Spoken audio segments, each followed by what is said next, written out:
স্বাগতম জনাইছোঁ মোৰ ইউটিউব চেনেল ব্লগাৰ অসমলৈ। আজি আপোনালোকক দেখাবলৈ চেষ্টা কৰিম দিল্লীত থকা ইণ্ডিয়া গেট ৰাষ্ট্ৰপতি ভৱনকে আদি কৰি বিভিন্ন ধৰণৰ আমি বস্তুখিনি দেখাবলৈ চেষ্টা কৰিম। আৰু তেতিয়াহ'লে আপোনালোক ভিডিঅ'টো শেষলৈকে চাই থাকিব। যিহেতু মই ইউ পিৰ পৰা দিল্লীত আহিছোঁ দিল্লী ফুৰিবলৈ, আৰু আজি দিল্লীৰ পৰিৱেশটো দেখাবলৈ চেষ্টা কৰিম আপোনালোকক মোৰ চেনেলত প্ৰথমবাৰৰ বাবে। আৰু তেতিয়াহ'লে ভিডিঅ'টো আৰম্ভ কৰোঁ।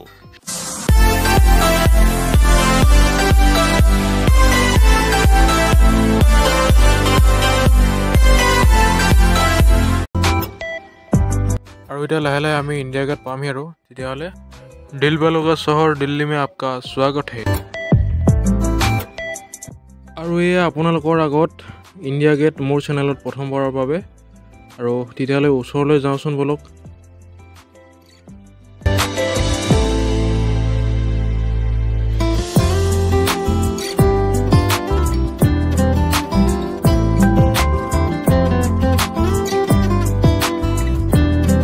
ইণ্ডিয়া গেটৰ ওচৰলৈ যাবলৈ হ'লে ডাইৰেক্ট যাব নোৱাৰি, মানে এটা আণ্ডাৰগ্ৰাউণ্ড ৰাস্তা আছে মাটিৰ তলেদি।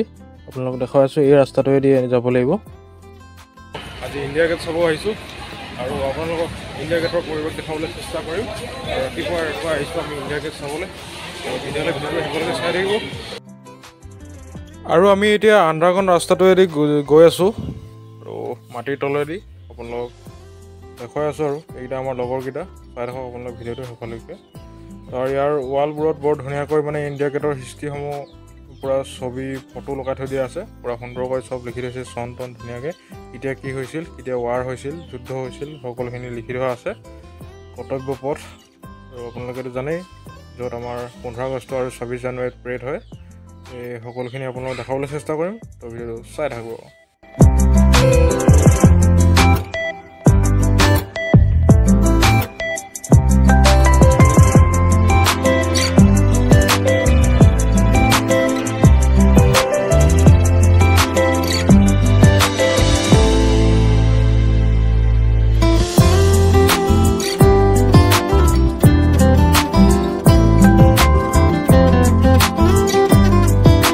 আৰু এতিয়া লাহে লাহে ইণ্ডিয়া গেটৰ ওচৰ পাইছোঁহি। আৰু বহুত ল'ৰা ছোৱালী আহিছে, ষ্টুডেণ্ট আহিছে স্কুলৰ পৰা এক্সকাৰ্ছন।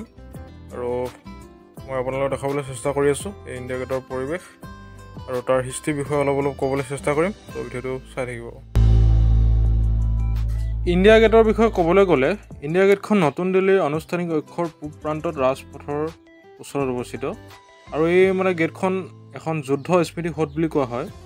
1914 চনৰ পৰা 1921 চনৰ ভিতৰত প্ৰথম বিশ্বযুদ্ধত ফ্ৰান্স, ফেডাৰছ, মেছ'পটেমিয়া, পাৰস্য, পূব আফ্ৰিকা, গিয়ালিপলি আৰু নিকট সুদূৰ পূবৰ অন্যান্য ঠাইত মৃত্যু হোৱা ভাৰতীয় সেনাৰ 76,187 জন সৈনিকৰ স্মৃতিত স্থাপন কৰা হৈছে। আৰু তাৰ ইণ্ডিয়া গেটৰ ৱালবোৰত তেওঁলোকৰ নামসমূহ উল্লেখ কৰা হৈছে। আৰু ইয়াৰ পৰিৱেশটো বৰ ধুনীয়াকৈ সজাই থৈছে কিন্তু দেই।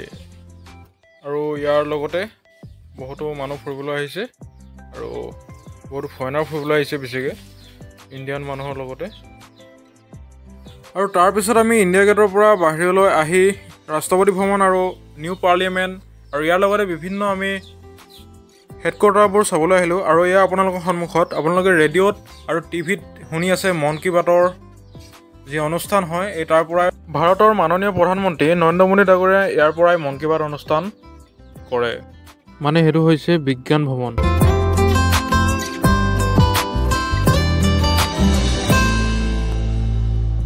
আৰু এয়া আপোনালোকে দেখিবলৈ পাইছে, এইটো হৈছে ফৰেইন মিনিষ্ট্ৰী, মানে বিদেশ মন্ত্ৰালয় অফিচ, মানে হেডকোৱাৰ্টাৰ। আৰু এই আপোনালোকে দেখিবলৈ পাইছে মিনিষ্ট্ৰী অফ ডিপাৰ্টমেণ্ট PWD, মানে PWD হেডকোৱাৰ্টাৰ, মানে এই অফিচটো নীতিন গাডকাৰীজীৰ অফিচ।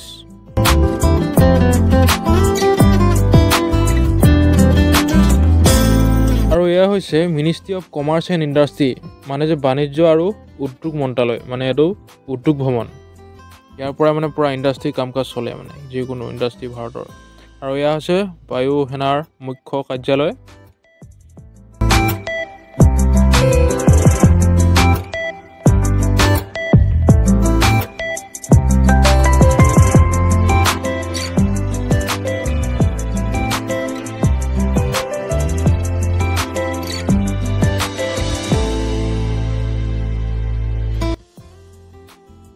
আৰু এতিয়া আমি ৰাষ্ট্ৰপতি ভৱনৰ দিশে আগবাঢ়ি গৈ আছোঁ আৰু নিউ পাৰ্লিয়ামেণ্ট আৰু অল্ড পাৰ্লিয়ামেণ্ট ৰাষ্ট্ৰপতি ভৱন গোটেইকেইটা আছে আৰু ওচৰা ওচৰিকৈ পুনৰ দেখাবলৈ চেষ্টা কৰি আছোঁ আৰু ওচৰলৈ গৈ আছোঁ তেতিয়াহ'লে ভিডিঅ'টো চাই থাকিব।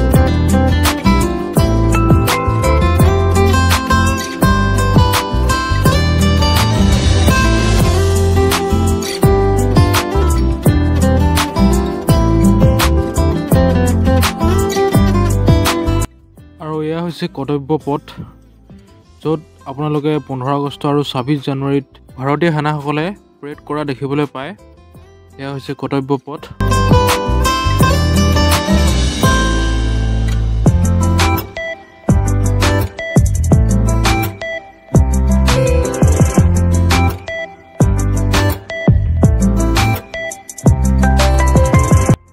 আৰু এয়া হৈছে ভাৰতীয় ৰিজাৰ্ভ বেংক অফ ইণ্ডিয়াৰ দিল্লীৰ আঞ্চলিক কাৰ্যালয় আৰু এই বেংকটোৱে RBIৰ উত্তৰ মণ্ডলক প্ৰতিনিধিত্ব কৰে। আৰু এতিয়া আমি সকলোখিনি চাই আহি আমি যন্ত্ৰ মন্ত্ৰৰ ওচৰত পাইছোঁহি আৰু আজিৰ ভিডিঅ'টো ইমানটোৱে আছিলে। যদি ভিডিঅ'টো ভাল পালে লাইক কমেণ্ট শ্বেয়াৰ আৰু ছাবস্ক্ৰাইব কৰি দিব আৰু এনেদৰে মোৰ মাজে মাজে ভিডিঅ'বোৰ পাই থাকিব। অন্য এটা ভিডিঅ'ত লগ পোৱাৰ প্ৰতিশ্ৰুতিৰে আজিলৈ বাই বাই।